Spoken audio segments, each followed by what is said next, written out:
Family Apocynaceae. इसमें जो plant हमने चूज़ किया है स्टडी करने के लिए, इट इज़ विंसा रोजिया, हिंदी में से सदाबहार कहते हैं। हैबिट की बात करें तो habit it is a perennial herb. Stem erect होता है, cylindrical, branched, solid, reddish green colour का होता है और ग्लैब्रस होता है। रूट टैप रूट होती है, रेयरली ब्रांच्ड होती है नीचे की ओर। लीफ की बात करें तो मोस्टली काउलाइन होती है, कभी कभी रैमल हो सकती है। सिंपल अपोजिट डेक्यूसेट होंगी, पेट्यूलेट होंगी, एक्सटिपुलेट होंगी, एंटायर, म्यूक्रोनेट, एपेक्स, यूनिकोस्टेट और रेटिकुलेट वेनेशन के साथ होंगी। इनफ्लोरेसेंस नॉर्मली साइमोज होती हैं। Flower arranged in axillary pairs, तो एक्सिलरी पेयर्स में पाए जाते हैं फ्लावर्स पेडिसिलेट होंगे, bracteate, hermaphrodite, actinomorphic, complete, pink colour के फ्लावर होते हैं और इनकी कंडीशन हाइपोगाइनस होगी। कैलिक्स की बात करें 5 अलग अलग होंगे, पॉलीसेपेलस, ग्लैंडुलर होते हैं, ग्रीन कलर के, इंफीरियर पोजीशन होती है, क्विंकंशियल एस्टिवेशन होता है। कोरोला ये भी 5 होते हैं। गैमो कंडीशन कभी कभी पॉली भी होते हैं, अलग अलग भी हो सकते हैं, बट मैक्सिमम में ये कोरोला ट्यूब फॉर्म करते हैं इसलिए गैमो हैं। थ्रोट यानी इनका एक कॉलर टाइप स्ट्रक्चर बनेगा, अभी हम प्लांट को भी आइडेंटिफाई करते हैं। तो throat of Corolla form tube hairy रंग की ट्यूब फॉर्म, मतलब हेयरी स्ट्रक्चर फॉर्म करती है और इसको कोरोना कहते हैं। देन इसकी एस्टिवेशन की बात करें तो थोड़ी सी अलग हो गई, कॉन्टोर्टेड एस्टिवेशन पाया जाता है। एंड्रोसियम 5 होंगे, अलग अलग होंगे, एपीपेटलस होंगे, पेटल पे जुड़े होंगे, alternate to the petals, almost sessile होते हैं। एंथर्स डॉर्सी फिक्स्ड होंगे और येलोविश कलर के होंगे। गाइनोसियम 2 कार्पेल होगी, bicarpellary, syncarpous, carpels united above in the region of style and stigma, यहाँ पे जुड़े होंगे स्टाइल स्टिग्मा के पास, लेकिन नीचे जो ओवरी है वो फ्री होगी। नेक्टर ग्लैंड्स यहाँ पाई जाती हैं और जिनसे कि नेक्टरस थिंग्स निकलती रहती हैं। यूनिलॉक्यूलर होगा, मार्जिनल प्रेजेंटेशन होगा। फ्रूट की बात करते हैं। Fruit is a pair of elongated follicles, floral formula, actinomorphic, complete, 5 calyx, 5 corolla जुड़े हुए हैं, एंड्रोसियम 5, एपिपेटलस, गाइनोसियम 2 जुड़े हुए और सुपीरियर कंडीशन। तो ये हो गया टेक्सोनॉमिक डिस्क्रिप्शन। अब फ्लोरल डायग्राम को देखते हैं। ये है सदाबहार का फ्लोरल फार्मूला, 1 2 3 4 एंड 5, 5 कैलिक्स और 1 2 3 4 एंड 5, 5 कोरोला जो कि जुड़े हुए हैं और इनके ऊपर 1 2 3 4 एंड 5, 5 एंड्रोसियम, ये इनसे जुड़े हुए हैं यानी कोरोला से जुड़े हुए हैं। अब ये यूनिलॉक्यूलर ओवरी है और इसमें 2 कार्पेल हैं यानी बाइकार्पेलरी, ये 2 कार्पेल्स हैं, जबकि ये केवल एक ही लॉक के अंदर हैं, इनमें कोई अलग अलग डिवीज़न नहीं है। और प्रेजेंटेशन बिल्कुल साफ दिख रही है, मार्जिनल प्रेजेंटेशन है। तो ये हो गया फ्लोरल डायग्राम। इकोनॉमिक इम्पोर्टेंस की बात करते हैं तो इस फैमिली के मैक्सिमम प्लांट्स जो होते हैं वो सजावटी पौधे होते हैं। एल्स्टोनिया एस्क्लेरोसिस, डीटा बार्क, इसे सतविन कहते हैं। This is a small tree grown as an ornamental plant और ट्री।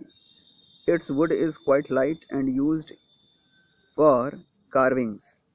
म्यांमार में इसका ब्लैक बोर्ड भी बनाया जाता है। The bark possess medicinal properties which is used in diarrhea and dysentery. Its latex is applied to the ulcer. इस family की सबसे बड़ी खासियत यह है कि इसके majority of the plants medicinal value भी रखते हैं। जैसे कि अभी हमने सदाबहार देखा, सदाबहार इंडियन प्लांट नहीं है, ये मेडागास्कर से आया था, लेकिन ये कभी भी अन्य प्रजातियों को नष्ट नहीं करता है। ये अपने आप बढ़ता है और अगल बगल भी पेड़ पौधों को बढ़ने देता है। साथ ही साथ इसकी जो लीव्स और फ्रूट्स और इन्फ्लोरेसेंस होते हैं, उनके जो जूस निकलते हैं, उनमें केमिकल्स जो होते हैं, उनसे एंटीडोट बनता है, स्नेक और स्कॉर्पियन के बाइट में यूज़ होता है। सो बहुत ही अच्छा प्लांट है, इसको घर में लगाना चाहिए। अब देखते हैं नेक्स्ट प्लांट, ब्यूनोमोन्शिया ग्रैंडिफ्लोरा। ये नेपाल ट्रम्पेट फ्लावर कहा जाता है। It is a climbing shrub usually grown as ornamental for its large white fragrant flower. It is the native of eastern Himalaya. Then Beaumontia jordaniana, ये भी ornamental plant की तरह होता है। Then Enodendron paniculatum, its leaves and roots possess medicinal properties. तो इस तरह से मेडिसिनल प्रॉपर्टी से भरा हुआ ये फैमिली है। ये एक प्लांट है सदाबहार का। इसकी पत्तियों को देखिए, ये हैं कंप्लीट और एंटायर मार्जिन के साथ। These leaves are complete entire with reticulate venation.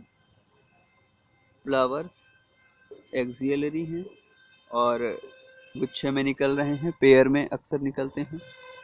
Pink colour के फ्लावर्स होते हैं, ये देखिए पिंक कलर का फ्लावर है। और 1 2 3 4 5, ये है इसका फ्रूट। ये है इसका फ्रूट, लॉन्ग स्ट्रक्चर होता है। इसके स्टेम हर्बेशियस, ये पेरेनियल होता है, ब्रांच्ड भी होता है। अच्छे से देखिए इसे।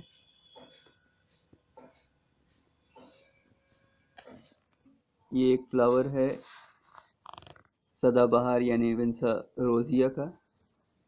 पिंक कलर के फ्लावर्स होते हैं इनके। और फ्लावर की खासियत ये होती है कि ये जो पिंक कलर के पेटल्स दिख रहे हैं, ये जुड़ करके एक ट्यूब लाइक स्ट्रक्चर बनाते हैं और यहाँ मिडल पे हेयरी अपीयरेंस होती है। मिडल पे हेयरी अपीयरेंस होती है, ठीक से देखिए। At the middle, the hairy appearance is present. These hair-like structures are formed at the middle. ये इस फ्लावर की खासियत है और एपोसाइनेसी साथ ही साथ विंसा रोजिया की भी खासियत है। तो ये आइडेंटिफिकेशन फीचर हैं। फिर हम बात करते हैं कैलिक्स की। कैलिक्स ग्रीन कलर का होता है और अलग अलग होता है। Calyx is green coloured and different, ये कुछ बेस पे यहाँ रहता है। 1 2, इसी तरह से इसे अगर रोटेट कर दें 3 4 एंड 5। ये जो पेटल हैं ऊपर की ओर बिल्कुल फ्री हैं, बट नीचे यहाँ पे जुड़ जाती हैं, इसलिए इसे गैमो कंडीशन कहा जाता है। बीचों बीच 5 एंथर्स हैं और डॉर्सी फिक्स्ड हैं और उनके बीच में ओवरी प्रेजेंट है। ये एक ट्विग है और इस पे जितने भी फ्लावर्स थे वो फर्टिलाइज होके फ्रूट में कन्वर्ट हो गए। देखिए ये पेयर्स ऑफ फॉलिकल्स कहलाते हैं। This are elongated follicles. तो ये था फैमिली एपोसाइनेसी।